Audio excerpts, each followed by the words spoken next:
जबलपुर में मानसून से पूर्व जवाई बांध के सभी 12 फाटकों की ऑयलिंग और ग्रीसिंग का काम शुरू कर दिया गया है। यह कार्य 15 दिन में पूरा कर दिया जाएगा, जिससे आगामी दिनों में जवाई बांध पूर्ण रूप से भर जाने पर फाटक खोलने में कोई परेशानी न हो सके।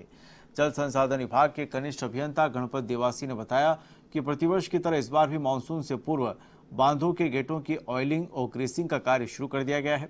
जवाई बांध डाक बंगला प्रभारी भूपूत सिंह देवड़ा के साथ विभाग के कार्मिक ऑयलिंग और ग्रीसिंग के काम में जुटे हुए हैं।